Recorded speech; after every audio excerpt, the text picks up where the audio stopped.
하나님의 모습 우리가 찬양 드리시고 가기 시작합니다.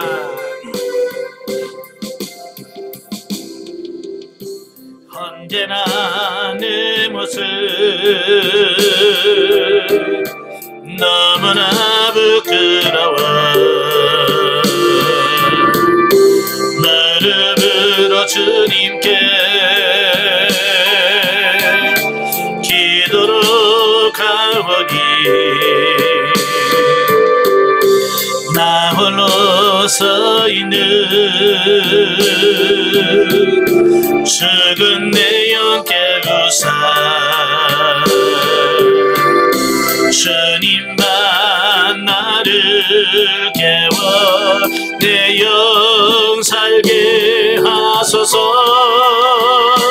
주님 내 안에 주님 내 안에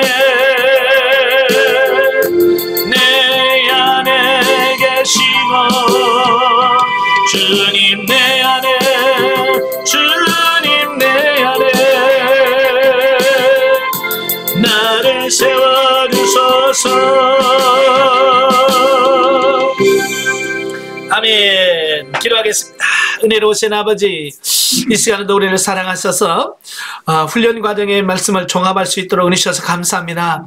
오늘도 하나님께서 시간 주셔서오니 하나님 말씀을 정리하게 하시고 그 말씀대로 사라지는 역사가 있도록 도와주옵소서. 시종을 주님께 맡깁니다. 성삼위 하나님께서 이 시간 역사에 주옵소서. 시종을 주님께 맡겨오며 예수님의 이름으로 감사하며 기도합나이다. 아멘. 예, 이 시간에는 이제 훈련 과정 제 1단계를 한번 종합해 보도록 하겠습니다. 우리가 지난주까지 해서, 네 기둥, 네 단계에서 제 1단계를 쭉 다 설명을 드렸어요.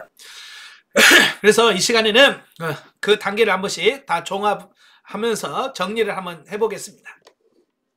자, 우리가 이제 영성을 형성하는, 형성하는 것을 집을 짓는 것에다가 비유를 들었어요. 그래서 신령한 집을 짓는다라고 하는 표현을 했는데요. 자, 집을 지으려면 뭐가 있어야 돼요? 기둥이 있어야 돼요. 그래서 결국은 그 집은 기둥이 얼마나 튼튼하냐, 여기에 따라 달라지거든요. 그래서 튼튼한 기둥이 세워져야 돼요.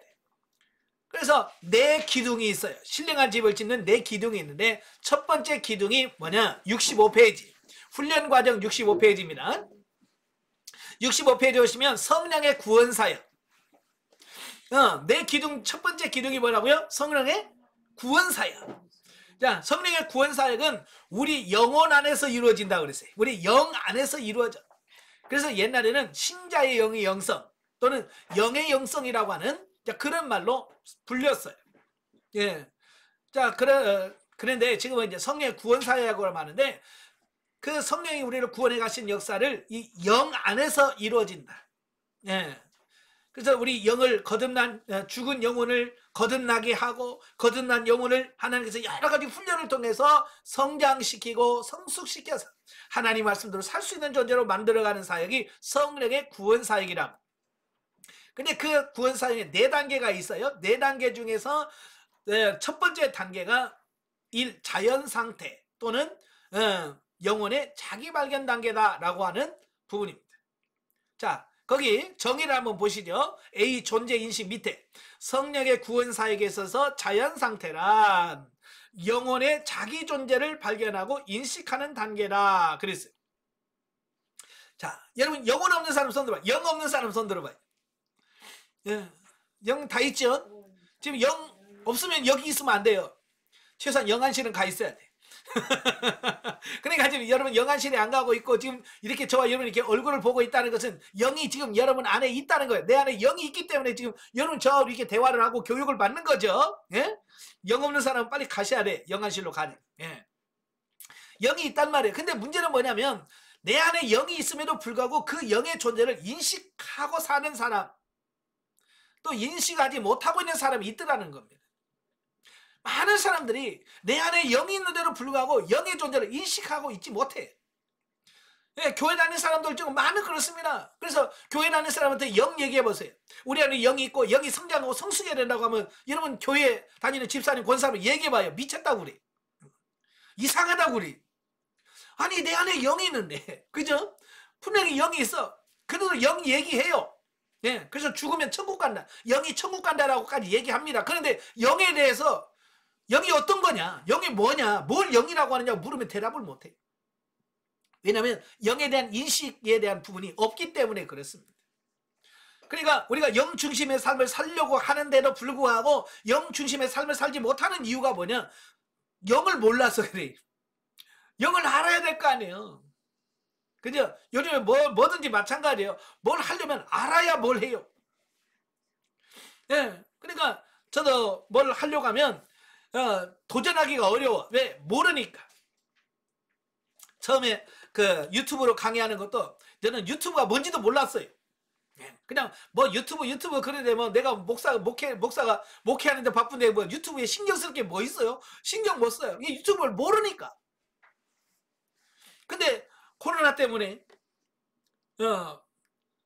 활동도 못하고 그런데 유튜브 저희 집사람이 유튜브로 해보면 어떡하냐고 그래요. 무슨 쓸데없는 소리 하지 마라. 왜냐면 난 유튜브에 대해서 모르니까. 안 해봤으니까. 예. 근데 해보면 좋을 것 같다고 그래서 그래? 근데 뭐 유튜브를 알아야 뭘 시작을 하지. 그래서 이제 그때부터 유튜브에 대해서 이제 좀 공부를 시작한 거예요. 유튜브가 뭐냐 컴퓨터에서 검색도 해보고. 근데 내가 뭐 어떻게 시작한 줄 알아야지. 그래서 제가 유튜브를 배우려고 저기 경상남도 고성까지 갔어요. 그 목사님 아드님이 이런 부분에 좀 아니까 그래서 2시간 반 차 타고 가서 배웠어요. 거기 가서 유튜브를 어떻게 하느냐, 유튜브 가입은 어떻게 하는지, 어떻게 사진을 어떻게 찍는지 다 그런 걸 배워서 와서 하니까 이제 조금씩 돼. 지금 유튜브 올라간 지금 그것만도 지금 1000몇 개가 돼요. 일주일에 7개씩이 올라가. 그러니까 아니까 하는 거지. 모르면 지금도 제가 가끔 이제 어떤 목사님들한테 유튜브로 하면 나 저기 유튜브 모른다고. 아예 시작을 안 해요. 모르니까. 영적인 부분도 마찬가지예요. 영이 뭔지, 영이 어떤 존재인지 알아야 그런 삶을 살 거 아니에요. 근데 모르면 살 수가 없는 거야. 근데 교회에서는 여러분 영중심을 사세요. 그런 건데 영이 뭔지도 모르는데 어떻게 영중심의 삶을 삽니까? 모르죠. 그래서 확실하게 내 안에 영이 있구나 라고 인식하는 단계를 뭐라고요? 자연상태라고 말한다. 그래서 자연상태는 애굽에서부터 시작을 해서 어디까지냐면 여리고 무너지기까지. 그리고 보통 훈련받은 지 1년 정도 되면 이 자연상태를 벗어나더라고요. 여리고 무너지더라고요. 네. 그래서 그 1년 사이를 보통 자연상태 단계다라고 이렇게 보면 되겠어요. 그래서 이 단계에 있는 사람들은 우리 안에 있는 영혼의 존재를 인식하고 발견하는 단계예요. 그래서 제일 하는 방법 뭐겠어요? 하나님 기도하는 방법밖에 없어. 뭐 돋보기 갖고 영혼을 보겠어요? 뭘 보겠어요? 하나님 내 안에 영이 있다는데 내 안에 영의 존재를 발견하게 해주세요라고 기도해야 된다라는 겁니다. 예. 그래서 여러분이 왜 발견 못하느냐? 나는 왜 안 되냐? 기도 안 해서 그래요. 쉽게 말하면. 예. 정말 내 영의 존재를 인식하고 발견하기 위해서 내가 얼마만큼 몸부림치면서 얼마만큼 하나님께 기도하는 이게 따로 달려져 있거든요. 그래서 여러분도 기도 많이 하셔야 돼요. 예. 그래서 5시간씩 기도하라고 말하는 이유가 뭐냐면 무슨 5시간씩 기도해서 능력받고 뭐 이런 차원이 아니에요. 그 5시간의 기도를 통해서 하나님을 만나고 내 영의 존재를 발견하게 되고 하나님 말씀 살 수 있도록 이런 힘을 얻는 그런 부분이 되어진다는 거예요. 그래서 5시간씩 기도하라라고 말할 수 있다라고 하는 겁니다. 그래서 우리 안에 영이 있기 때문에 이건 예수를 믿는 사람이든 믿지 않는 사람도 심지어 예수 안 믿는 사람도 영의 존재를 발견합니다. 요즘에 심령과학이라고 그러죠. 심령과학이라고 해서 연구해가지고 지금 가끔 보면 뭐 유튜브에 그런 거 올라오더라고요. 예. 그 영에 대한 유체 이탈에 대한 뭐 이런 부분을 쭉 설명을 해요. 근데 왜 그게 가능하냐면 하나님이 우리 인간을 만드실 때 영을 가진 존재로 만들었기 때문에 그게 연구가 가능한 거예요. 아시겠죠? 하나님이 우리 인간을 만드실 때 흙으로 빚어서 육체를 만드시잖아요.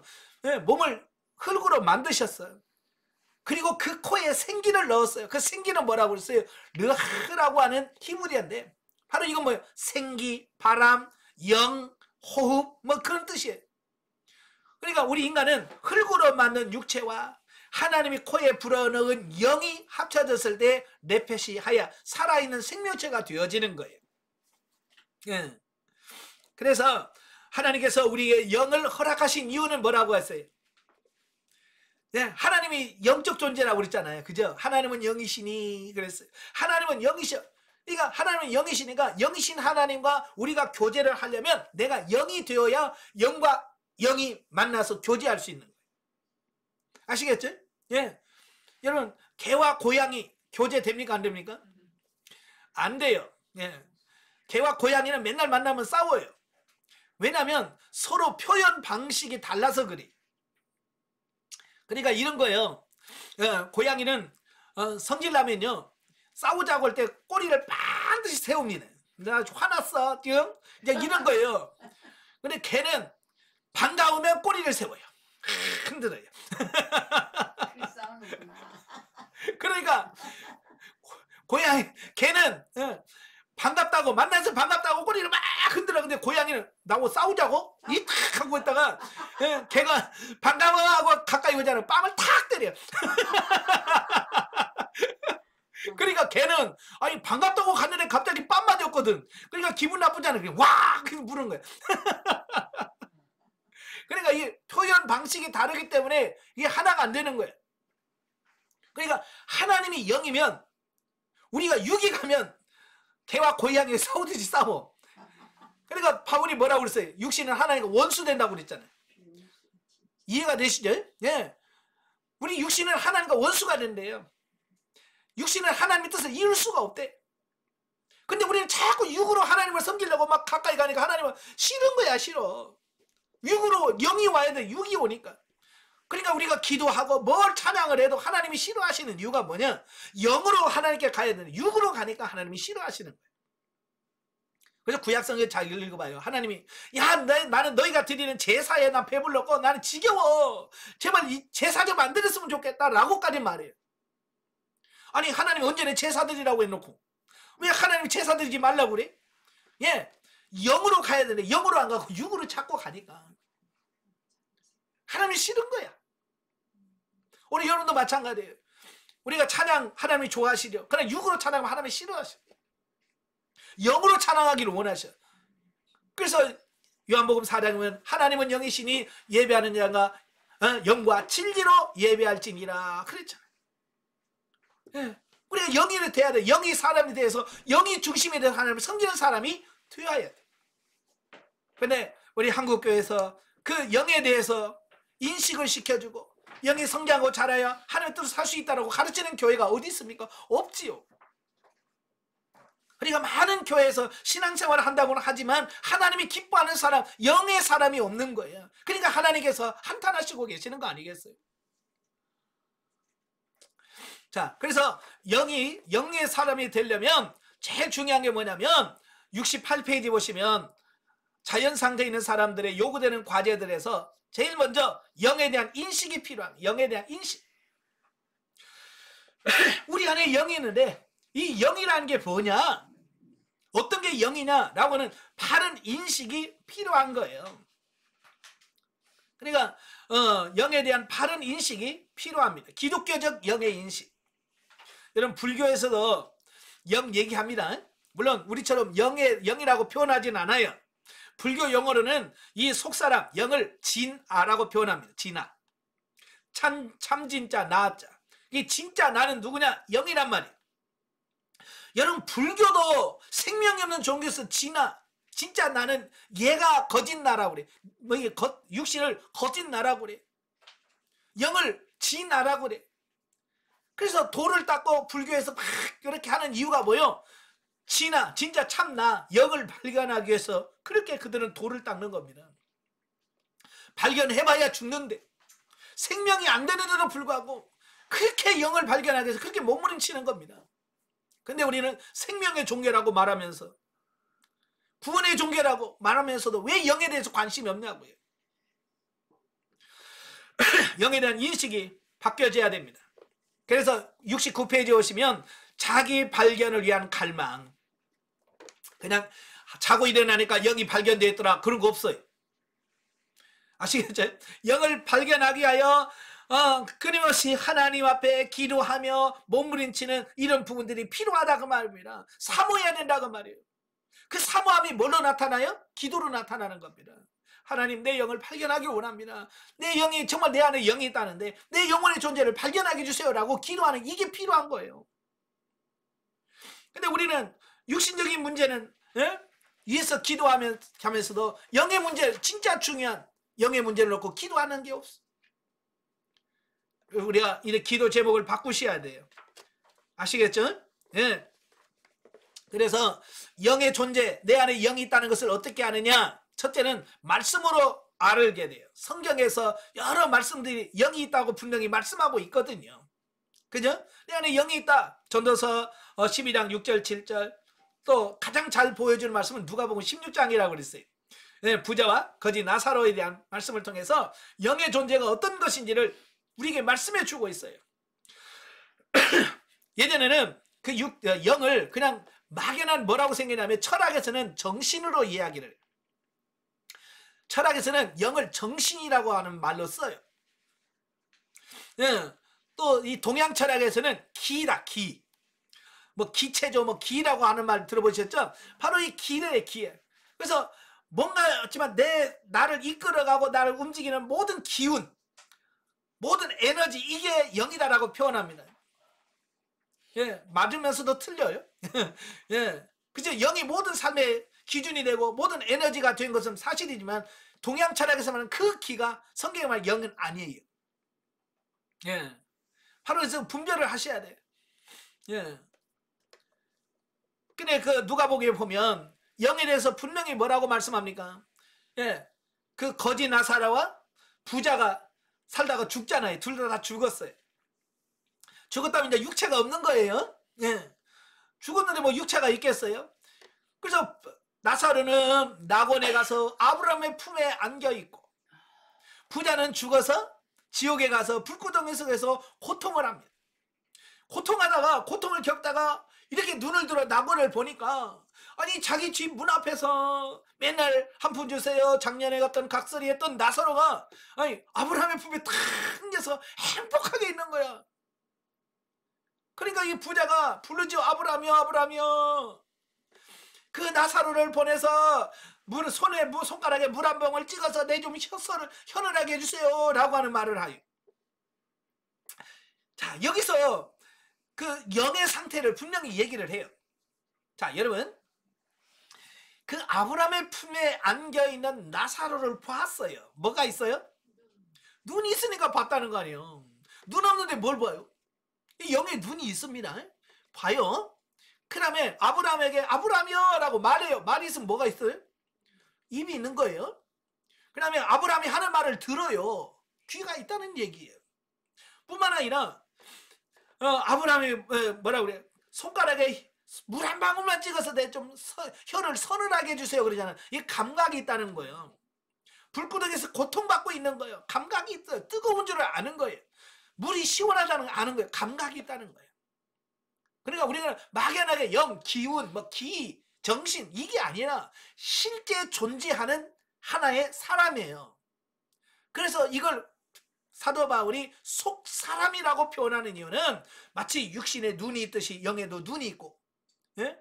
육의 귀가 있듯이 영의 귀가 있고 다 있기 때문에 또 다른 나라예요. 또 다른 나. 그래서 사도 바울은 육체를 겉사람, 영을 속사람이라고 표현한 겁니다. 아시겠죠? 그러니까 이걸 어거스틴도 그래요. 어거스틴이 그의 저서에서 영의 눈이 있고 영의 귀가 있다. 근데 그걸 이해 못한 사람들은 이상하다고 생각을 하는 거예요. 그래서 지금도 영의 눈이 있고 영의 귀가 있다면 저 이단 아니야라고 말한단 말이에요. 예. 그만큼 영의 인식에 대한 부분이 너무 약한 거예요, 우리가. 그리고 뭐라고 그래요? 예? 감정이 있습니다. 그 감정이 뭐예요? 아브라함이야, 그 죽은 나사로를 세상에 보내서 내 형제가 5이 있는데 그 형제들이 이곳에 오지 않도록 해달라고. 동생을 사랑하는 마음이 있는 거예요. 그죠? 죽은 영도 동생들을 사랑하는 마음이 있는 거예요. 그래서 어떻게 해요? 어떤지 자기 동생들 이곳에 오지 않기를 원하는 그 마음. 그게 감정 아니에요? 그렇죠? 그러니까 분명하게 이 속사람이라고 하는 부분을 완벽하게 보여준 부분이 바로 누가복음 16장이라고 볼 수 있어요. 그 외에도 바울도 셋째 하늘에 올라갔던 경험을 했고요. 사도 요한이 하나님께서 이리 오라 그러니까 하늘로 올라가서 천상세계를 보고 마지막에 일어날 일들을 다 보잖아요. 그때 올라가서 셋째 하늘에 올라가는 것이 육입니까? 아니잖아. 속사람 영이 올라간 거예요. 영이 본 겁니다. 이렇게 말씀을 통해서 영이 존재하고 있다는 사실을 우리에게 분명하게 말씀해주고 있어요. 예. 그래서 이제는 그 영이 실제한다면 영의 존재를 인식하게 해주세요라고 기도하셔야 돼요. 저도 제가 98년 2월에 영성훈련을 시작했어요. 그래서 그해 6월 달에 6월경쯤에 영의 존재를 처음 발견하게 됐어요.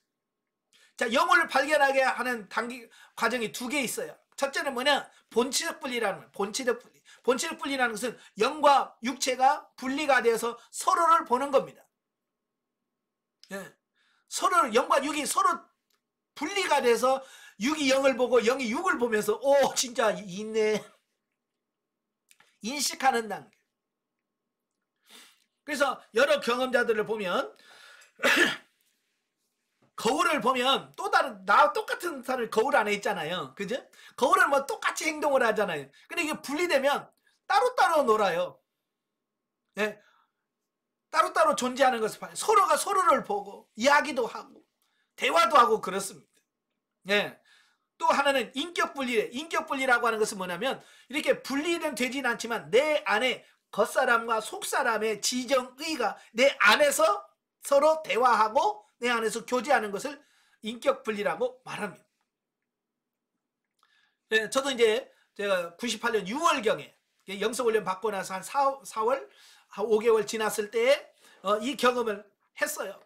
그래서 기도하고 자려고 누웠는데 내 안에서 막 찬양하는 또 다른 내가 있어요. 그 다음날은 기도하고 자려고 하는데 기도하는 또 다른 내가 내 안에 또 있는 거예요. 처음에는 저는 그걸 몰랐어요. 예, 저는 뭐 이명인가? 그렇게 생각할 만큼 그런 경험을 못 해봤으니까. 그래서 상담하면서 물어보니까 그게 인격 분리라는 거예요. 인격 분리. 영이 어느 정도 성장을 하게 되면 영 독자적으로 육체와 상관없이 하나님을 찬양하고, 예, 영이 성장하면 독자적으로 하나님께 기도하고, 예, 그게 나타나기 시작하는 거예요. 저도 그게 인격 분리라고 하는 거예요. 그 뒤로 이제 영과 육이 같이 대화도 많이 하고, 내가 기도하면 육이 막 기도하잖아요. 방으로 막 기도하면 영이 또 다른 막 하나님께 기도하는 겁니다. 그게 사도 바울이 고린도서 14장에 말한 영으로 기도하고 마음으로 기도하고 이거예요. 예. 그 다음에 또 영으로 찬양하고 마음으로 찬양하는 게 또 있어요. 제가 찬양을 하면 내 영이 또 찬양을 같이 해줍니다. 때로는 코러스를 맞춰줘. 예, 찬양을 하면 베이스로 막 쫙 깔아줍니다. 어찌되면 이 영이 막 테너를 쫙 깔아줘요. 그러면 막 머리부터 발끝까지 막 진짜 전기 오는 것처럼 막 지리리리리 막 정말 진짜 전율. 진짜 이게 진짜 찬양이다. 느낄 만큼 크게 오는 거예요. 그 인격 분리를 통해서 경험되어지고 체험되어지는 겁니다. 그런 경험을 통해서 진짜 영이 있구나 내 안에. 그걸 발견해 가는 겁니다. 어쨌든 여러분 본체적 분리를 하든 인격 분리를 하든 이런 영의 존재를 확실하게 경험하시고 체험하시길 바랍니다.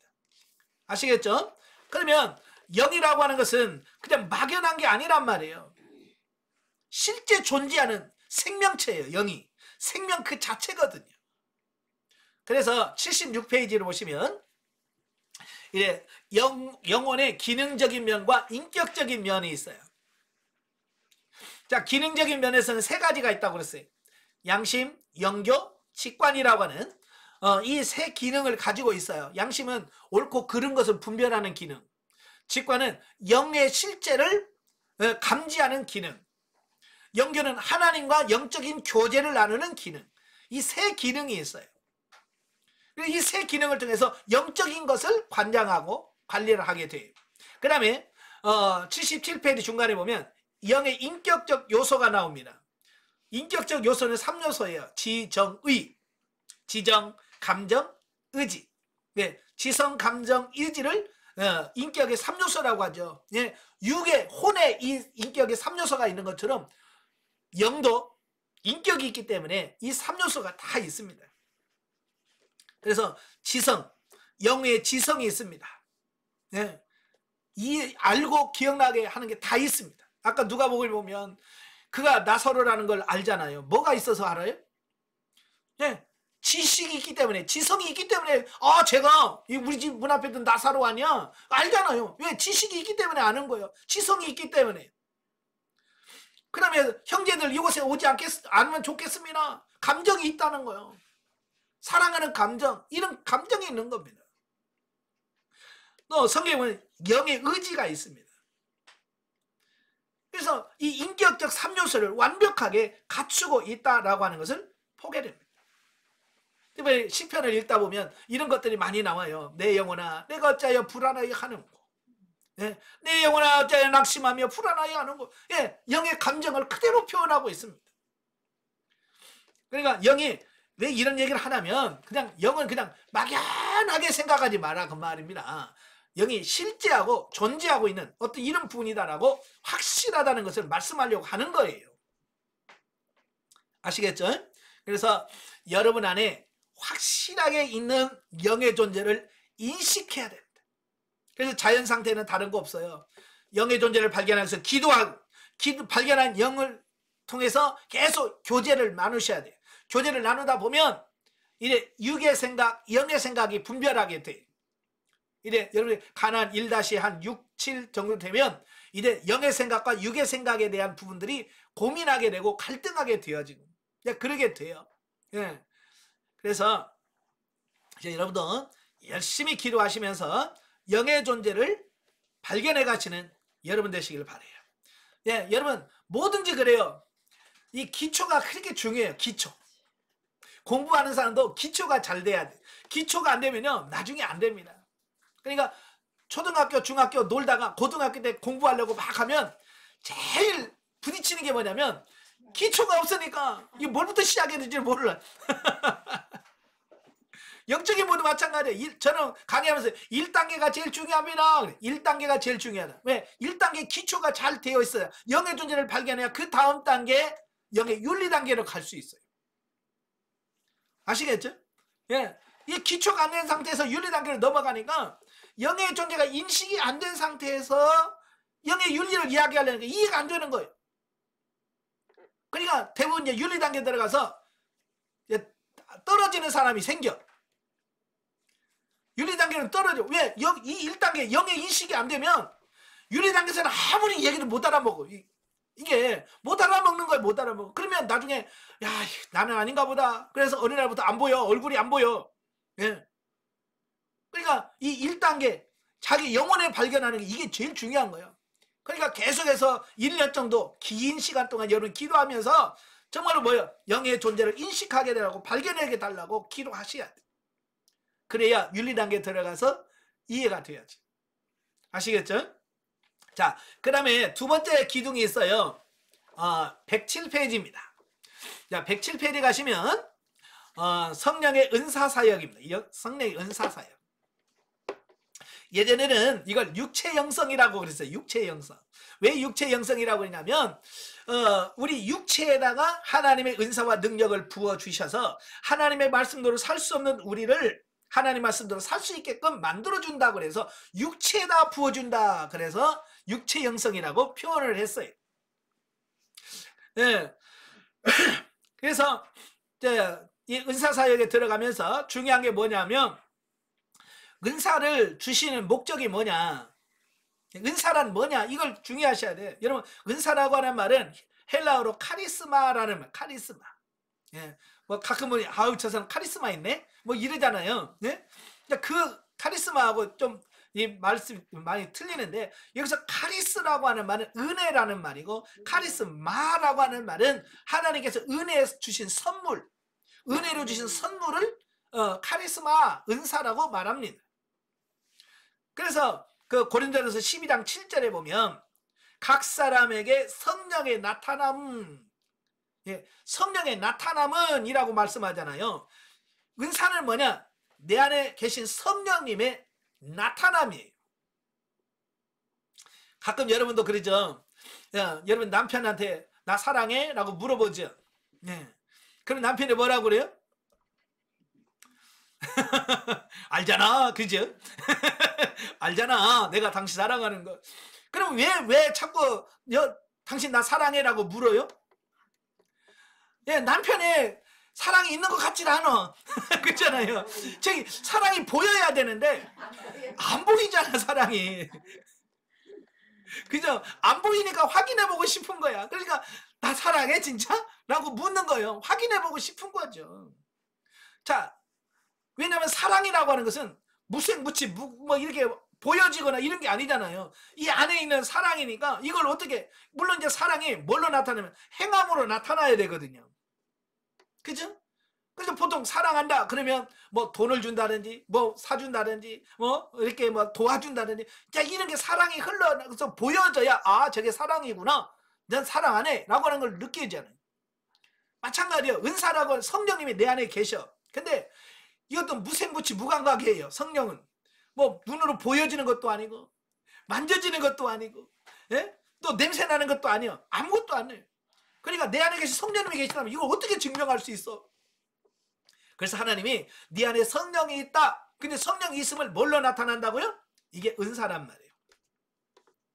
그래서 각 사람에게 성령의 나타남을 주심은, 은사를 주심은 유익하게 하기 위해. 여러분 하나님이 우리가 손해보라고 은사 주는 거 아니에요. 우리 유익하도록, 우리에게 유익을 주기 위해서 은사를 주셨다라고 말씀하고 있는 겁니다. 그러니까 혹시 은사에 대해서 잘못된 개념을 갖고 있었다면 바꾸시길 바래요. 네. 은사에 대해서 부정적인 인식을 갖고 있으면 이 성령 은사사 이 자체가 안 돼요. 그래서 일단 은사는 성령의 나타남이고 우리에게 유익을 주기 위하여 은사를 주셨다라고 하는 사고로 바꾸시길 바랍니다. 자, 중요한 것은 그럼 왜 우리에게 이렇게 은사를 덧입혀 주셔서 영성을 입혀주려고 하는가? 우리 육체에다가. 중요한 거예요. 108페이지 밑에 보시면 이 육체의 영성을 입혀주시려는 이유. 왜 제가 이걸 강조하냐면 이걸 모르면 많은 사람들이 자꾸 뭐에만 관심이 나타나냐면 이적과 기적, 이적이 나타나고 뭐 이런 것 때문에 나타남에다만 초점을 맞춰요. 예. 그래서 막 자꾸 기적만 쫓아다니고, 예? 은사만 쫓아다닌단 말이에요. 근데 그게 아니고 왜 우리에게 육체에게 은사를 입혀 주셔서 영성을 덧입게 하시려는가 라고 하는 부분이, 그것은 우리 육체는 타락했다는 말이에요. 타락해도 적당히 타락한 게 아니라 칼빈은 뭐라고 그러냐, 전적 부패, 전적 타락이라고 말하고 있어요. 우리 인간은 고쳤을 만한 존재가 아니고 완벽하게 타락한 거예요. 그러니까 우리 육체로는 하나님의 뜻을 이룰 수 있는 가능성 제로. 아시겠죠? 우리 육체로는 하나님을 기쁘시게 할 수가 없어요. 심지어 왼수라니까. 사도 바울이 말한 것처럼 왼수야. 그래서 그냥 놔두면 이 육체가 하나님의 뜻을 따라 살 수가 없어요. 하나님의 뜻에 순종할 수가 없어요. 그래서 하나님이 그래 너는 내 말씀은 살 수 없지? 그래 내가 그래서 네 육체에다가 은사와 능력을 부어주시고 이걸 경험하면서 가치관을 바꿔주셔서 말씀대로 살 수 없는 너를 내가 살 수 있는 존재로 만들어 줄게. 그게 육체의 영성, 성령의 은사사역인 거예요. 여러분도 보면 그렇잖아요. 내가 할 수 없는 것을 해 그러면 얼마나 힘들겠어요. 그죠?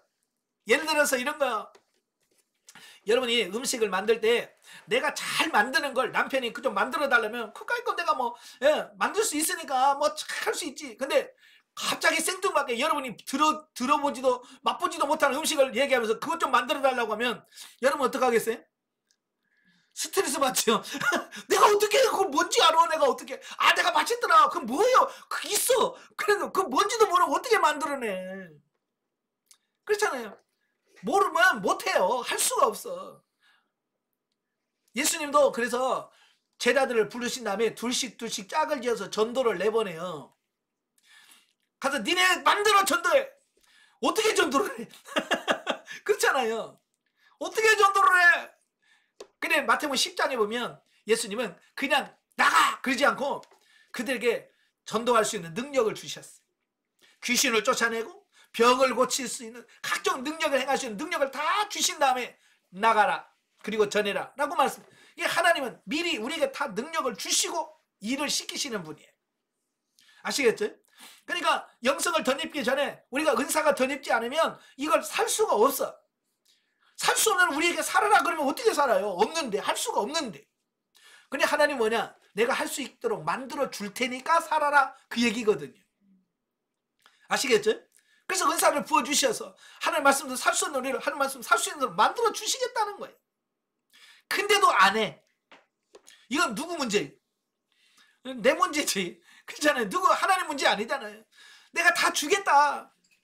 내가 할 수 있게 만들어 줄게. 싫어요. 이건 내 책임이지. 그래서 여러분들이 이제 내 책임을 인식을 하고 하나님 그래요. 성령으로 충만케 하시고 은사 부어주셔서 내가 하나님 말씀 살 수 없는 내가 이제 하나님 말씀 살 수 있는 자로 만들어 주시옵소서.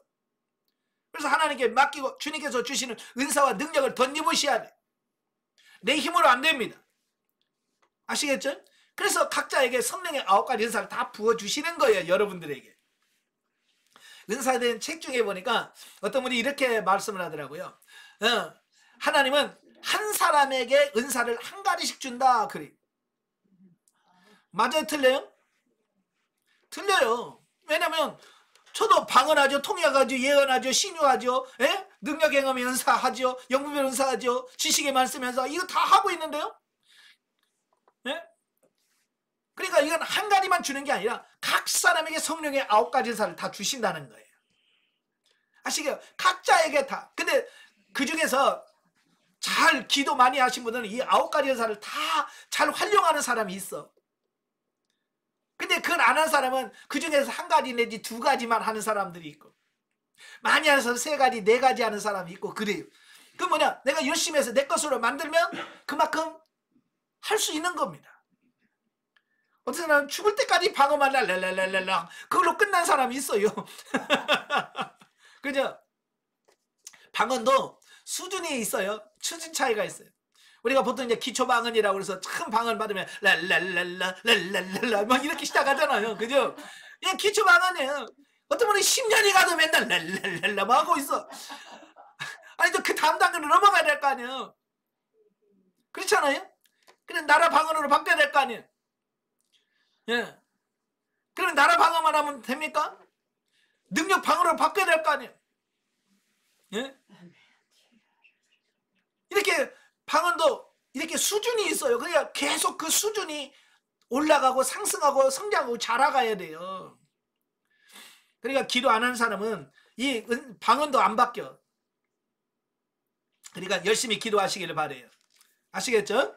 자, 그래서 성령의 9가지가 있는데요. 자, 112페이지에서부터 보면 첫째 방언, 그 다음에 2번째 방언 통역, 3번째 예언, 그 다음에 115페이지 보시면 병고침, 신유은사, 그 다음에 116페이지 능력행하면서, 그 다음에 6번째 영분별은사, 117페이지 믿음의 은사, 그 다음에 119페이지 지식의 말씀 연사, 120페이지 지혜 말씀 연사.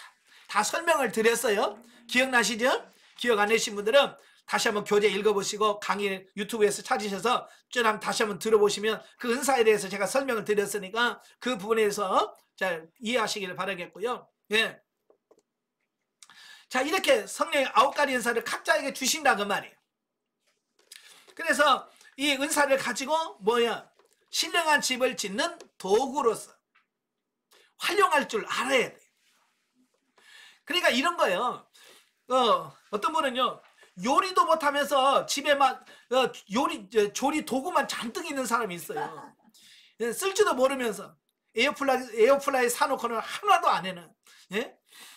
그런 사람이 있어요. 사놓고 그럼 있으나 마나지. 근데 어떤 사람은 그걸 가지고 잘 써먹는 사람이 있어요. 우리는 에어프라이 사놓고 겨우 하는 게 고구마나 구워 먹는 거거든요. 아니 그 에어프라이 가지고 많은 걸 할 수 있는데 왜 집사람은 하나만 고구마만 구워준지 몰라. 예? 그거라도 해주니 감사하지. 그것도 안 해주고 에어프라이 저 싸놓고 저 장롱 위에다 올려놓으면 그것도 완성 안 되죠. 네? 자, 이건 뭘 말하냐면 같은 은사라도 그걸 가지고 여러 써서 다양하게 사용하는 사람이 있는가 하면 겨우 에어프라이 가지고 고구마나 구워 먹은 것처럼 한 가지만 하는 사람이 있다고 말이에요. 그건 얼마나 자주 사용하느냐, 그걸 활용하느냐에 따라서 다양하게 달라질 수 있다는 얘기예요. 아시겠죠? 은사를 자유자재로 사용할 수 있는 그런 삶이 되셔야 돼요. 예, 그러려면 많이 활용을 해야 되겠죠. 그죠? 예. 그러니까, 운전면허가 나는 다 똑같은 줄 알았더니 여러 가지더라고요. 어떤 분은 전철면허를 갖고 있대. 그래서 무슨 전철면허냐 그랬더니 맨날 왔다 갔다 한 길만 간대. 다른 길을 못 가고. 그러니까 회사하고 회사 갔다 집 왔다. 회사 갔다 집 왔다. 그래서 그 사람한테 저쪽으로는 다른 길로 가자고는 못 가. 그게 막 큰일 나. 못 가. 그냥 왔던 길로만 갔다 그대로 돌아오는 이 전철면허가 있대. 예, 그러니까 같은 차를 갖고 있어도 전철면허 있으면 이게 차가 별로 유용하지가 않아요. 예. 그래서 곁길로도 가보고 안 가본 길도 가고 어떤 사람은 고속도로 들어가자니 못 가요. 무서워서 못 가요. 아니 고속도로 가서 고속도로 타봐야 또 지방도 가고 그래야 차 가지고 좀 누릴 수 있잖아요. 근데 고속도로 한 번도 안 타본 사람은 진짜 그 고속도로 가서 그 누리는 그걸 못 느끼잖아요. 네, 아예 고속도로 무서워서 못 들어간단 말이에요. 사실은 고속도로가 더 편한데도 안 가본 길은 이게 어려운 거예요. 은사도 내가 활용하는 것은 쉬운데 활용하지 않는 것은 그렇게 두려움이 있어요. 그러니까 자주 활용을 해봐야 돼. 그래서 제가 무식하더라도 한번 해봐라. 실패하더라도 해봐라. 그냥 안 해본 것보다 훨씬 낫다라는 말을 하거든요. 저도 고속도로를요, 면허증은 제가 95년도에 땄어요. 그리고 차는 2005년도에 차를 샀어요.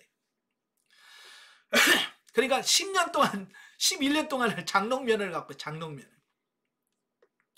장롱면허가 있는데, 차를 주면, 차를 줘도 못 끌어가요. 제가 전에 설명드렸잖아요. 차를 샀어요. 2005년도에 차를 사야 돼서 차를 샀는데, 끌고 올 자신이 없는 거예요. 면허증도 있는데 차를 집으로 끌고 올 자신이 없는 거예요. 그래서 차를 파는 분한테 저희 집까지 좀 갖다 줄 수 있어요? 제가 그랬어요.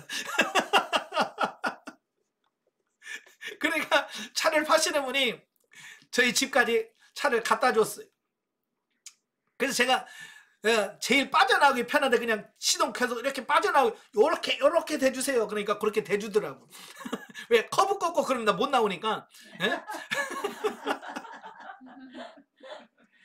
그래서 처음에 차를 갖고 왔는데 이 차를 운전을 하긴 해야 되겠는데 면허증이 있지만 운전을 안 해보니 이게 뭐 어떻게 할 수가 없어.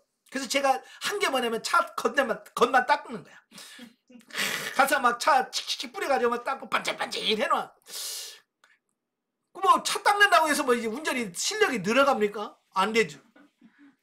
이제 혼자 차에 앉아가지고 시동도 못 켜고 이렇게 보면서 브레이크도 밟아보고 혼자 이렇게 해보는 거예요.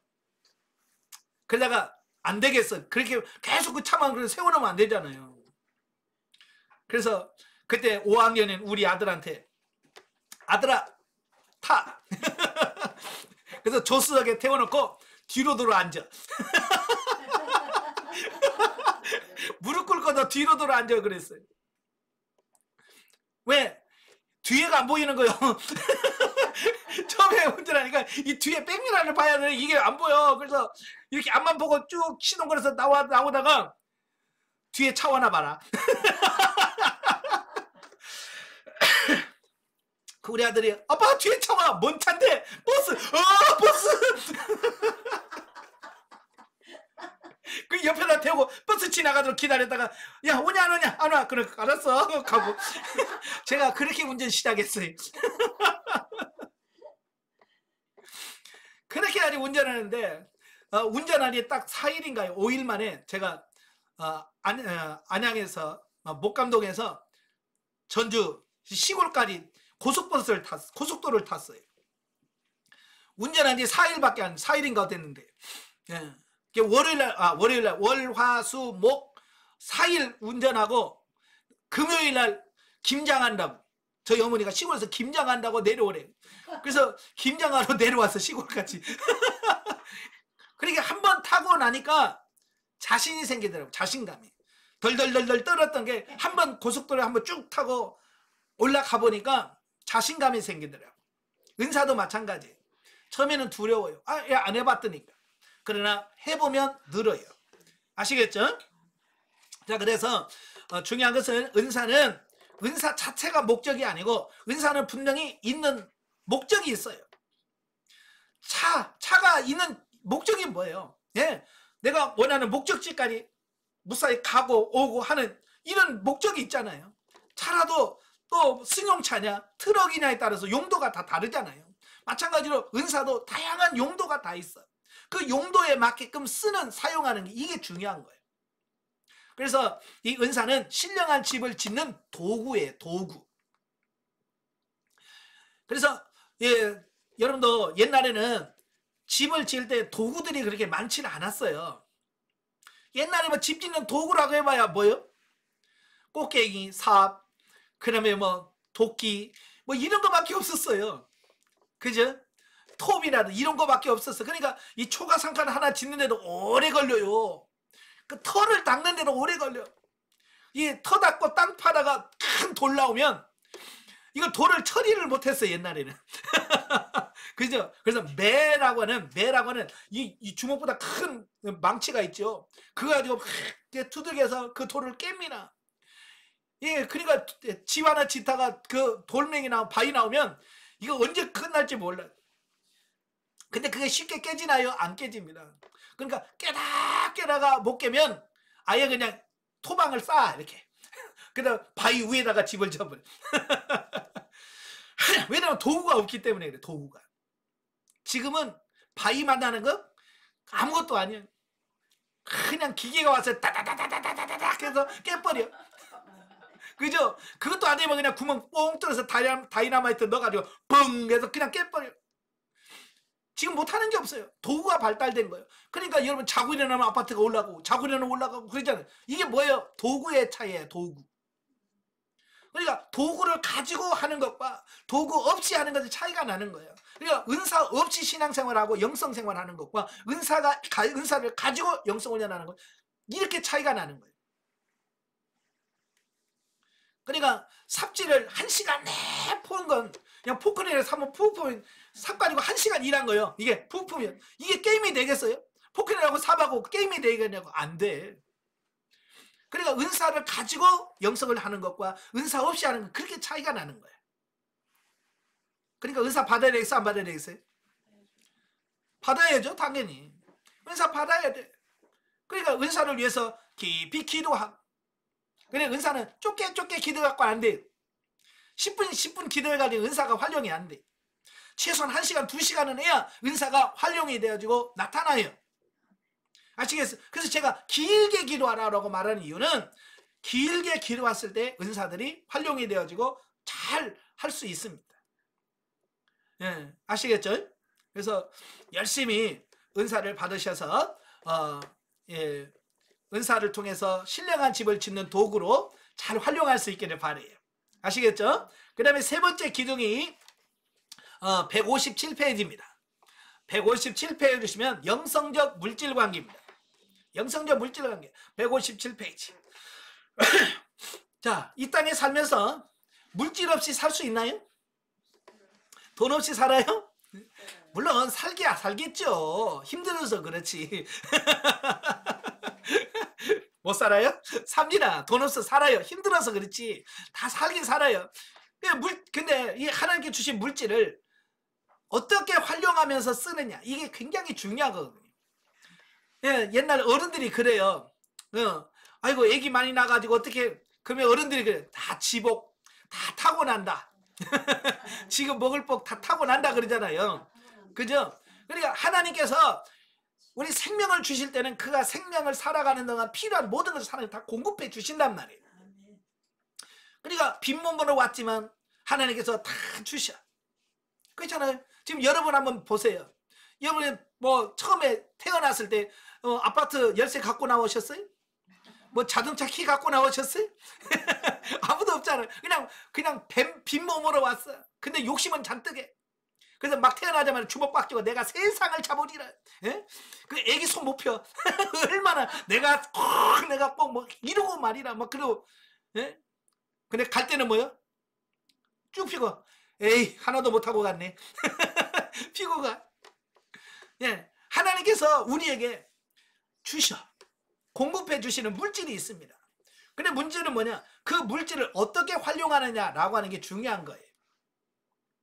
자, 물질에도 4단계가 있는데요. 자, 물질의 첫 번째 단계와 의무와 책임 단계라는, 의무와 책임 단계. 자, 뭘 의무와 책임 단계라고 하느냐? 자, 이 단계는 하나님께 드리는 각종 헌금이나 이웃에게 하는 구제 행위를 기독교인으로서 의무와 책임감을 가지고 하는 단계라 그랬어요. 자, 우리 사람도 그래요. 정말 누구를 줘도 진짜 사랑하는 마음 때문에 주는 게 아닐 때가 많잖아요. 의무감으로 줄 때가 많고. 자, 그러잖아요. 그죠? 예, 애기들 과자 하나 사주고 하나씩 얻어먹으려고 해봐야 이게 쉽게 되지도 않고요. 예? 예, 참 그렇습니다. 마찬가지로 우리도 마찬가지예요. 그냥 내 손에 있으면 다 내 건 줄 알고. 무조건 뭐냐? 내 거. 여러분 2살, 3살짜리 애기 보세요. 내 거야, 내 거. 그거 안 가르치는 애들이 내 거 아닌 거는 잘하는지 몰라. 그렇죠? 바로 이제 욕심이야, 욕심. 그래서 성장해 가면서 어때요? 내 것도 있지만 이건 누구한테 누구 것도 있구나. 누구한테 베풀어야 되는구나. 성장해 가면서 이것도 배워가듯이 이 물질도 초기 단계는 사람 특징이 있어요. 이 의무와 책임 단계의 사람의 특징이 있어요. 3가지 특징이라고 그랬어요. 자, 158페이지 첫째, 자기 자신이 재물의 주인이다. 예, 이 단계에 있는 사람들은 모든 게 자기가 주인이라고 생각을 해요. 내 거라고 생각을 하는 거예요. 돈도 내 것이고 집도 내 것이고 차도 내 것이고 다 내 것이고. 놀부가 그러잖아요. 흥부한테 네 것은 내 것이고 내 것도 내 것 그러잖아요. 이게 육신의 속성이에요. 육신의 속성. 다 내 거라는 거야. 그래서 헌금하면서도 내 돈 드립니다. 내 거 하나님께 드립니다. 성경은 뭐라고 그랬어요? 네 거라고 그랬어요? 아니야. 하나님의 것이라고 이제 천부가 하나님의 것이다. 천지 만물이 다 하나님의 것이고 그 중에서 일부를 내가 너 일하고 와라라고 해서 일부를 맡겨주신 거예요. 예. 그건 내 거가 아니고 하나님의 것을 너 이거 해와라. 예를 들어서 이런 겁니다. 여러분이 해외로 어디 직장 다니는데 직장에서 해외로 출장을 보냅니다. 출장을 보낼 때 필요한 경비와 어떤 회사 그 필요한 자금을 주잖아요. 그죠? 그러면 그 돈을 어떻게 해요? 내 맘대로 씁니까? 이거 내 거니까 내가 내 맘대로 써? 아니잖아요. 회사에 원하는 대로 회사가 바라는 대로 물질을 쓰는 거잖아요. 그죠? 그리고 회사에서 돌아오면 뭐예요? 보고를 하잖아요. 출장비 얼마 받았는데 식비 얼마, 숙식비 얼마, 또 뭐 경비 얼마 다 해가지고 얼마였는데 얼마 쓰고 얼마 남았습니다. 그래서 딱 반납을 하는 거예요. 왜? 내 돈 아니니까. 근데 가끔 보면 그게 내 건 줄 알고 그 착복을 한단 말이에요. 착복. 그죠? 가끔 뉴스들 많이 나오잖아요. 요즘에 참 이렇게 은행 사고들이 많이 나는지 몰라요. 은행 사고 나는데 뭐 100만 원, 1000만 원이 아니라 막 10억, 100억, 1000억 막 이렇게 올라갑니다. 자, 어떻게 남의 돈을 그렇게 자기 돈이제 삼켜? 다 들킬 텐데. 우리 그 사람 욕할 게 아니라 오늘 지금 하나님이 여러분에게 맡겨놓은 것 지금 다 여러분이 꿀꺽꿀꺽 다 잡수셨잖아요. 그죠? 하나님의 나라 가면 여러분 다 배탄해야 돼. 내가 너 준 거 너 뭐 했어? 어? 하나님 다 계산해야 된다니까. 근데 어때? 회계 다 보고서 쓰셨어요? 예? 주님한테 뭐라고 보고할 거예요? 그냥 주님 주신 거 그냥 먹고 싸고 자고 그러다 왔어요. 그러겠어요? 가서 주님께서 주신 이거 가지고 내가 이렇게 하나님을 위해서 이렇게 하고 선한 일을 하고 이렇게 심고 이렇게 거두고 이렇게 왔습니다라고 보고를 해야 될 거 아니에요. 그러려고 하다 보니까 내 거라고는 감점에서 벗어나야 돼. 아시겠죠? 다윗은 뭐라고 그랬어요? 엄청나게 많은 돈을 하나님께 헌금을 했어요. 평생 그가 전쟁을 해서 그 승리하면 전리품을 다 모았습니다. 그래서 그걸 마지막에 죽으면서 성전 건축 헌금으로 내요. 그게 금 300달란트, 3,000달란트. 금 3,000달란트요. 여러분 30돈도 아니고 300돈도 아니고 300달란트예요. 300달란트. 1달란트가 34kg입니다. 예. 요즘 뭐 금괴라고 그러잖아요. 1kg짜리 네모진 금괴 1kg짜리가 얼마예요? 지금 7, 8천 갑니다. 7, 8천이야. 1kg가 7, 8천이요. 근데 1달란트는 그게 34개가 있다는 게. 그러니까 이 계산도 어마어마하게 되는 거예요. 지금으로 한 10조 될 거예요. 지금 돈으로 계산하면 10조. 여러분 계산도 안 되죠? 그러면서도 다윗이 야 내가 평생 일하고 모은 것 다 줬어. 이랬어요? 아니요. 하나님이 주신 걸 주가 주신 것을 내가 주님께 돌려드렸을 뿐입니다. 그랬어요. 다윗은 가치관이 바뀐 거예요. 내 것이라고 하는 가치관에서 하나님의 것이라는 가치관으로 바뀐 거예요. 예. 근데 오늘은 우리도 그게 바뀌어야 되는데 안 바뀌어요. 그러니까 헌금하면서 아이고 내 돈 나가네, 아이고 아까운 돈이 또 나가네 라고 하면서 자기 돈 아까워하면서 그걸 사용한다 그 말이에요. 예. 그러니까 이 물질에 대한 가치관이 바뀌어져야 돼. 그 다음에 두 번째가 두려운 마음으로 드립니다. 이 단계에 있는 사람들은요 헌금을 하면서 항상 두려워해요. 그래서 가끔 보면 성도들 만나서 이야기하는 거 보면 뭐라고 그래? 아이고 11조 한번 떼먹었다가 나 혼통 당했어 뭐 그러면서 11조 나 때 아이고 나는 무서워서 11조 못 떼먹어 이런 사람 있잖아요. 헌금은 감사함으로 하는 거라고 그랬잖아요. 그죠? 감사함으로 하는 건데 두려워서 하는 거야. 헌금 안 하면 하나님께 혼날까 봐. 그 다음에 세 번째가 뭐예요? 사람에게 인정받기를 원하는 거예요. 헌금하고 왜 나 칭찬 안 해주나? 나 왜 이렇게 안 알아주나? 라고 하는 성 있어요. 얘 어리니까 그럴 수밖에 없다 그 말이에요. 자, 그래서 이 1단계에 있는 분들, 의무 책임 단계에 있는 사람들이 제일 먼저 해야 될 게 뭐냐? 물질에 관한 가치관을 근본적으로 바꿔야 돼요. 159페이지. 어떻게 바꿉니까? 내 것이라고 하는 가치관에서 이게 다 하나님의 것입니다 라고 하는 가치관으로 바꾸셔야 돼.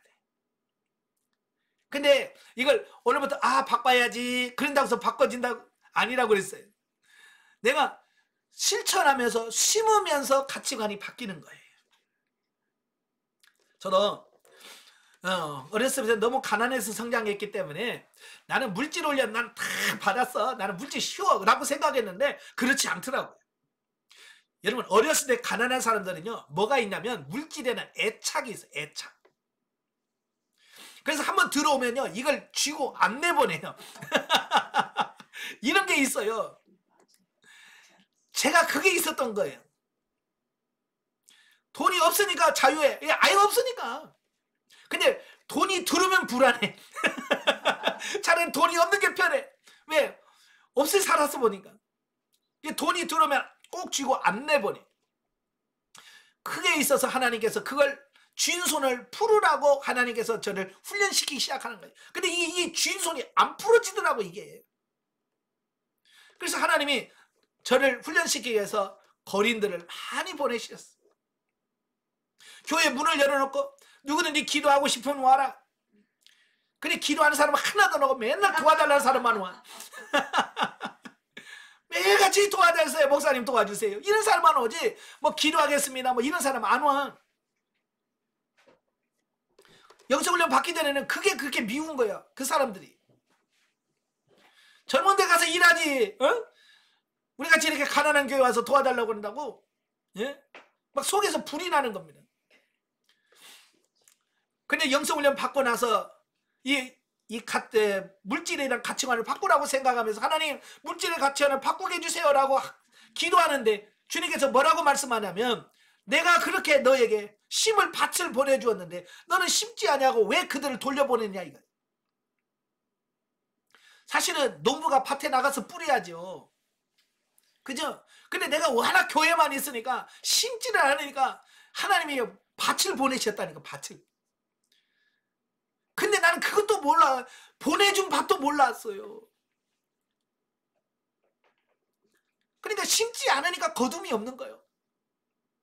그래서 그 가치관을 바꾸고 나서 그 다음부터는 도와달라고 하는 사람들을 보면 정말 극진히 모셨어요. 제가 진짜 어서 오세요 하고 인사하고 예? 그들에게 어떻게 도와드릴까요? 하고 그들이 하나님 어떻게 도와줄까요? 라고 물으면서 그들에게 도와주기 시작하라 한 거예요. 저라고 뭐 없으니까 뭐 큰 돈 도와줬겠어요. 1,000원, 2,000원, 뭐 500원 그렇게 도와줬죠. 처음에는 왜 나도 없으니까. 그러면서 점점 이걸 내 가치관을 심는 가치관으로 바꿔주기 시작해요. 그래서 하나님께 주님 주일헌금 얼마 할까요? 처음부터 묻기 시작했어요. 그러니까 하나님께서 10,000원 헌금하라고 하셔서 10,000원 주일헌금 10,000원 작정해서 10,000원 헌금하고 그래서 계속해서 하나님께 묻고 하고 제가 택배기사 비유 설명드렸죠? 예. 그거 꼭 기억하셔야 돼요. 여러분은 택배기사예요. 그래서 하나님께서 누구 갖다 주라라고 말씀하시면 그냥 따지지 말고 갖다 줘야 돼. 예. 택배기사가 뭐 그 집 잘 사는지 못 사는지 뭐 따져보고 갖다 주던가요? 아니요. 그냥 주소가 그 집이면 그 집에다 갖다 주는 거예요. 마찬가지로 하나님께서 그 집에 심어라, 그 사람에게 심어라, 그분에게 심어라 라고 말씀하시면 아멘 하고 가서 심으면 되지. 거기다가 당신은 왜 잘 살아요? 잘 살면서 왜 이런 걸 시켜 먹어요? 라고 할 리가 없잖아. 그렇잖아요. 그냥 택배기사는 그냥 심부름만 하면 되는 거예요. 여러분도 마찬가지예요. 예? 하나님이 여러분에게 야 누구한테 얼마 심어라 네 하고 갖다 심으면 돼. 근데 그러면 하나님께서 나만 가난하게 살으라고 내 것 자꾸 베풀라고 하시느냐? 아니란 말이에요. 심고 거두는 이 원리를 말씀하시는 거예요. 농부가 밭에다가 씨를 심잖아요. 씨를 심으면 씨앗이 그냥 썩어서 없어진다면 농부가 왜 거기다 심을까요? 아까운 것은 썩어 없어지는데. 근데 안 그래요. 씨앗을 뿌리면 썩어 없어지는 것 같은데 거기서 싹이 나요. 자랍니다. 자라서 거기서 열매를 맺어요. 그 열매를 맺는데 한 개만 열리는 게 아니야. 내가 한 개 심었으니까 한 개만 열리는 게 아니라 나는 하나 심었는데 거기서 100배, 200배, 300배, 1000배를 주셔. 그러니까 우리가 하나님의 것을 구별해서 하나님께 이렇게 심다 보면 하나님께서 거기서 싹이 나고 열매가 맺게 하시는 거예요. 그래서 하나님께서 이제 이런 경험들을 시켜주시는 겁니다. 그래서 누구에게 얼마 20,000원 심어라. 그래서 예 하고 20,000원 심으면 하나님께서 10배, 20배, 100배를 거두게 하시는. 예, 제가 다 강의 시간에 설명드렸잖아요. 20,000원 헌금하고 저는 3년 훈련 받는 거 15,000원만 하고 받을 수 있도록 하셨고, 예, 또 아카데미라고 하는 부분을 다 받을 수 있도록 등록금을 다 대주시게 하시고, 다 이게 심으니까 하나님께서 거두시는 축복을 허락해 주시는 겁니다. 이 가치관이 바뀌어지셔야 돼.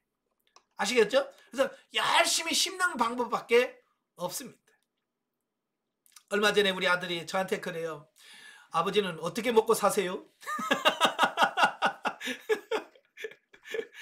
우리 아들이 봐도 제가 신기한가 봐요. 왜냐면 지 둘은 둘이 벌잖아요. 둘이.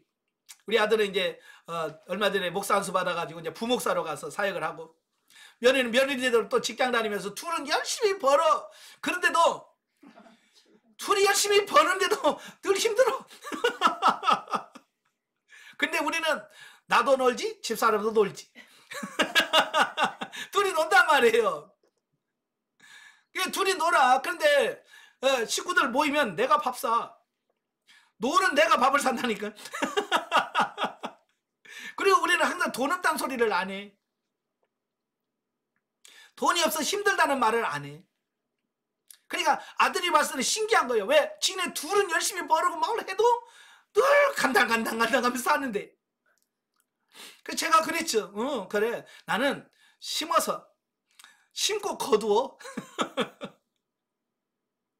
나는 열심히 심었어. 옛날에도 심었고 지금도 심고.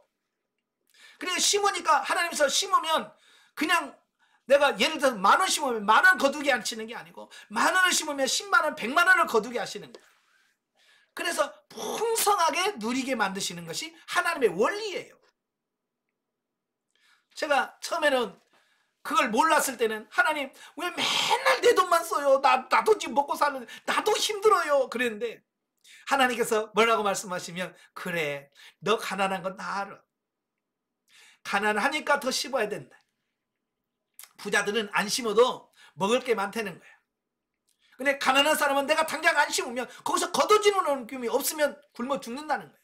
그러니까 네가 가난하지만 지금 가난하니까 심어야 된다라고 말씀하시는 거예요.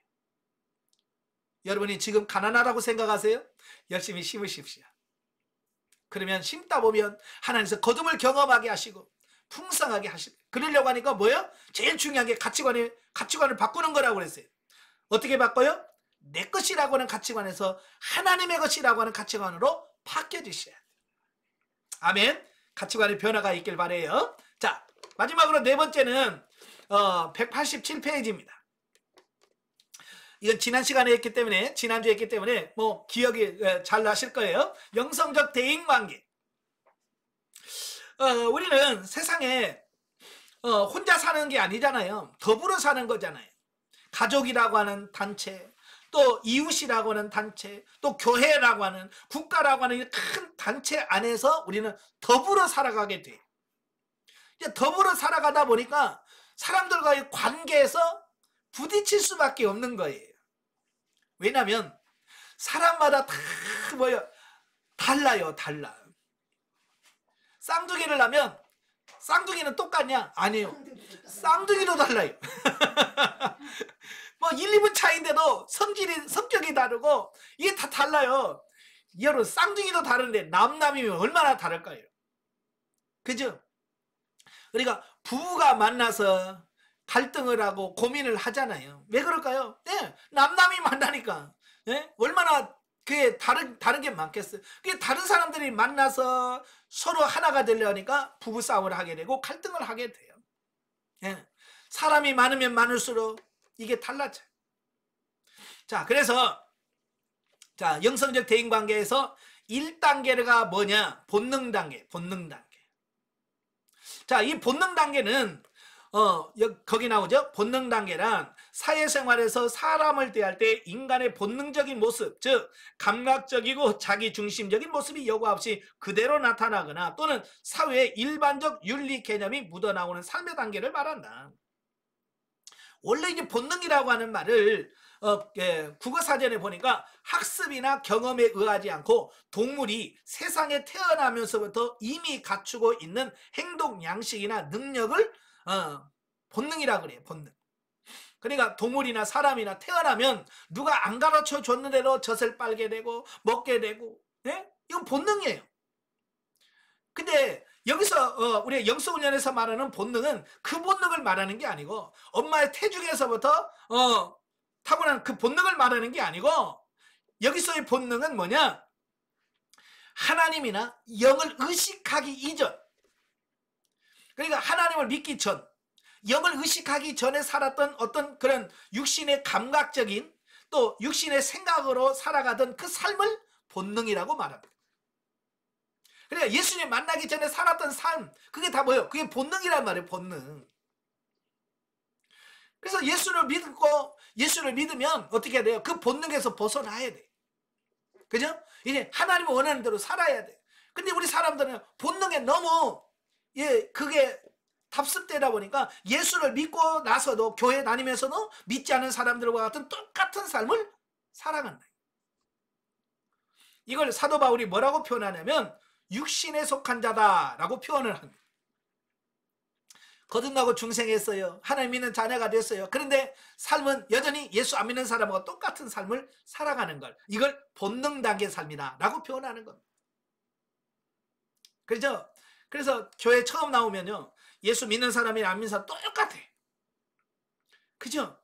주일날 성경책 지고 교회 가는 거 빼고는 다 똑같아. 왜? 본능의 삶을 살고 있기 때문에 그렇습니다. 그래서 이 본능의 지배를 받고 살아가는 사람들에게는 소망이 없어요. 그래서 하나님께서는 이 본능의 지배를 받고 사는 우리를 바꿔주셔서 이제 예수 그리스도를 닮아가는 삶으로 우리를 바꿔가길 원하시는 겁니다. 아시겠죠? 그래서 우리가 예수를 믿어도 뭐 자기 좋아하는 사람 똑같이 좋아하고 자기한테 잘해주는 사람 똑같이 잘해주고, 자 이거죠. 왜? 이게 본능이니까. 예수님은 그러잖아요. 불신자라도 악한 자라도 자기 자식에게는 사랑하고 자기한테 잘해준 사람 잘한다는 거야. 근데 너희는 그게 아니라는 거야. 너희는 뭐야? 원수를 사랑하고, 너희를 핍박하는 자리에서 축복하고, 너를 저주하는 자리에서 기도해주고, 이게 하나님 원하시는 수준이란 말이에요. 근데 우리는 그 수준에 가야 되는데 여전히 본능이야. 그래서 교회 가서 친하면 아이고 좋아 그래. 싫으면 인상 팍 쓰고 그렇잖아요. 그래서 연말 되면 구역 편성할 때 난리가 나. 교회에서 왜? 그 구역 편성한테 와가지고 나 그 사람 싫어요. 나 그 사람은 구역하면 나 그 구역 안 할래. 막 그러면서 그러잖아요.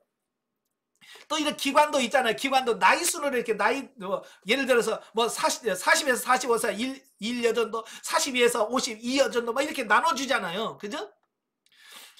그러면 이제 45에서 46 됐으면 그 다음 올라가야 되잖아요. 올라가기 싫다고.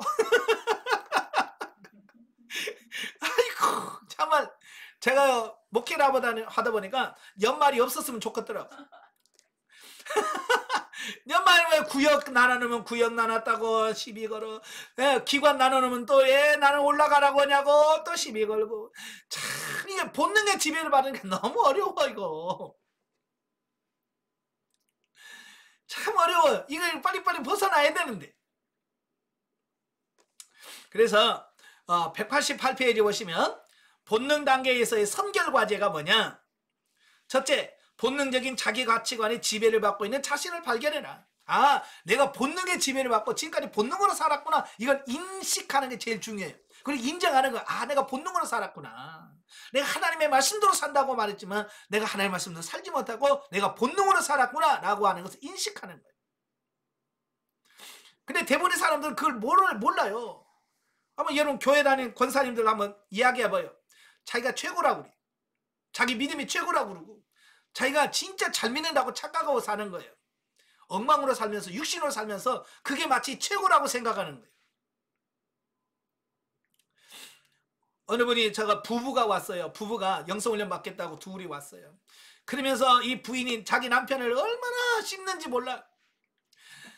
우리 남편은요 기도도 안 하고요 성경도 안 읽고요 아이고 나이롱해요. 그래서 막 자기 남편을 막 그렇게 씹고 자기는 교회 충성도 하고 봉사도 많이 하고 막 열심히 한다는 거예요. 아 그러시냐고. 남편은 아무 말도 안 하고 그냥 가만히 있더라고요. 그래서 상담합시다. 그래서 상담을 했어요.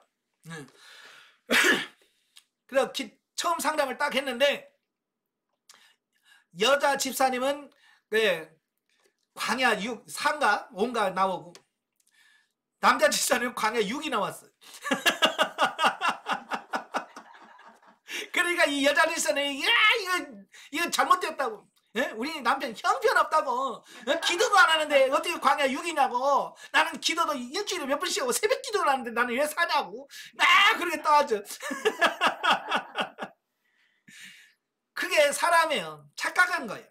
자기만 최고고 자기가 잘하는 것처럼 착각하는 거예요. 처음에는 그게 인정이 안 돼가지고 막 나한테 막 얼굴이 벌개져가지고 막 이게 잘못됐다고, 상당히 잘못된 거라고 막 그러더라고요.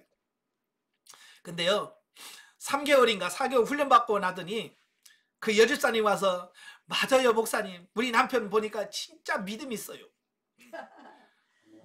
남편은 와서 집에 와서 성경도 안 읽고 안 하는데 변함이 없는 거예요. 하나님에 대한 신뢰가 있는 거예요. 환경이 와도 흔들리지 않아요. 그런 걸 보면서 우리는 막 으쌰 하면 믿음이 있고 막 그래서 막 교회에서 방방방 뛰어야 믿음 있는 줄 착각하는데 그게 아니란 말이에요. 착각하지 마라 그 말이에요. 아시겠죠? 예. 대부분의 많은 사람들이 많이 착각을 하고 있어요. 그래서 좀 교회에서 신앙생활 잘한다고 하시는 여집사님, 권사님들 보면 남편들한테 막 아주 형편없다고 그래. 예. 몰라서 그래. 그 남편 믿음 있어요. 여러분보다 나. 인정하시길 바래요. 자, 두 번째가 뭐냐? 자, 인정을 했다면 인정하고 끝날 것이 아니고 이제 거기서 벗어나기 위해서 기도해야 돼요. 하나님, 내가 본능의 지배를 받고 나 이렇게 살아갑니다. 하나님, 이렇게 살면 내 삶이 사망으로 흘러갑니다. 하나님, 생명으로 바뀌어지길 원합니다. 나 이거 가치관에서 벗어나기를 원합니다. 나도 언제까지 나만 사랑하는 사람 나도 사랑하고 나를 미워하는 사람 나도 미워하고 그렇게 살아야 됩니까? 하나님, 나도 원수까지 사랑할 수 있는 사람으로 나도 바꿔주세요 라고 기도하셔야 돼요. 아시겠죠? 그래서 이걸 바꾸려고 하나님께서 여러분 끊임없이 옆에 파트너를 세워가지고 여러분 훈련시켜 가는 겁니다. 그죠? 때로는 남편이 파트너 역할도 해주고 자녀들이 파트너 역할도 해주고 어떤 분이 그래요. 목사님 이제 파트너가 바뀌었어요. 진리 단계 오니까요. 이 자식이 이제 파트너가 바뀌었다는 거예요. 그러니까 윤리 단계 때까지는 남편하고의 관계가 그렇게 안 좋아가지고 남편하고 막 훈련하는데 진리 단계 들어가니까 파트너가 남편하고는 그렇게 좋아졌는데 갑자기 아들이 그냥 푹 터가지고 그렇게 뒤집어 놓는데 파트너를 순간순간 단계에 맞게끔 바꿔서 그렇게 하셔요. 그래서 이 파트너를 통해서 하나님 훈련시켜 가시는 겁니다. 근데 이 본능 단계에 있는 사람들은 아무리 많이 깨달아도 하나님이 원하는 수준까지 가지를 못해요. 머리로는 잘 알아. 제가 유치원 교사를 많이 했다고 그랬잖아요. 유치부 교사. 목사하면서도 내가 유치부 교사를 했어요. 그 애들 보면 진짜 얼마나 말 잘하는지 몰라요. 여러분 기도 시간에 눈 뜨면 돼요 안 돼요? 안 돼요! 눈 떠.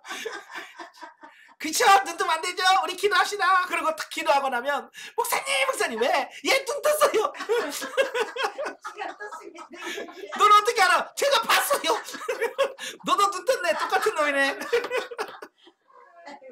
그러니까 애기들은 아무리 알아. 기도 시간 눈 뜨면 아는데 자기도 못해. 그러니까 권사 장로가 돼도요. 이 본능 당연한 사람 다 알아요. 몰라서가 아니야. 사랑해야 되는 건 다 압니다. 근데 실제 삶 속에서는 안 되는 거예요. 그러니까 많은 사람이 힘들어하는 이유가 뭐냐면 모르면 차라리 편한데 아는데 안 되니까 이게 힘든 거예요. 그러니까 그래서 못 산다고 할 수도 없잖아. 그러니까 사는 척은 해야 되잖아. 그죠? 원수는 사랑을 못해서 살아가는 척이라도 해야 될 거 아니야. 그러니까 막 싫어 죽겠는데 하는 척이라도 해. 얼마나 힘들어요. 억지로 하면 힘들어. 억지로 하면 힘들어.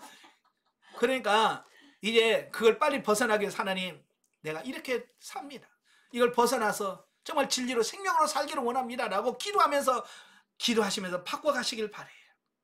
왜 사도 바울이 성장해내라고 말하는지. 그래서 대인관계에서 2번 속히 윤리 단계로 나가자. 이 본능 단계는요, 어린 사람에게는 아무리 본능을 얘기해도 이해가 안 돼요. 성장해야 아이고 그랬구나. 그게 이해가 돼. 빨리 성장하도록 위해서 기도 많이 하시길 바래요. 자, 이렇게 해서 성령의 구원사역, 성령의 은사사역, 영성적 물질관계, 영성적 대인관계 1단계를 다녔어요. 여러분 기초가 제일 중요하다고 그랬어요. 이 기초 이 1단계를 내 기둥을 최소한 한 달에 한 번씩은 읽으세요. 계속. 아시겠죠? 한 달에 한 번씩 쫙 이 내 기둥을 1단계를 타가면서 거기서 부딪히는 부분, 안 되는 부분에서 하나님 나 이 부분 안 돼요. 하나님 이 부분 안 됩니다. 이 부분 되게 해주세요라고 기도하시면서 하나씩 풀어 가셔야 돼요. 그리고 윤리단계로 가야 그 다음에 윤리단계에서 윤리단계가 돼요. 아시겠죠? 최소한 한 달에 한 번 정도는 꼭 그 한 번씩 쭉 내 기둥을 쭉 읽어보세요. 네. 그리고 안 되는 거 놓고 꼭 기도하십시오. 아시겠죠? 네, 기도하겠습니다. 은혜로우신 아버지 감사합니다. 오늘도 우리를 사랑하셔서 영성훈련을 받게 하시고 1단계 교육을 받게 하셔서 감사합니다. 우리가 아버지 하는 이 단계에 머물러 있다면 우리가 하나님이 원하시는 그런 삶을 살 수가 없습니다. 하나님이 우리를 도와주옵소서. 이제 사라지게 하옵소서. 아는 걸로 끝나는 것이 아니라 주님이 원하시는 수준까지 성장 성숙해지게 하셔서 그런 삶이 되어지는 우리가 되어지게 하옵소서. 예수님의 이름으로 감사하며 기도합나이다. 아멘. 하나님께 돌립니다.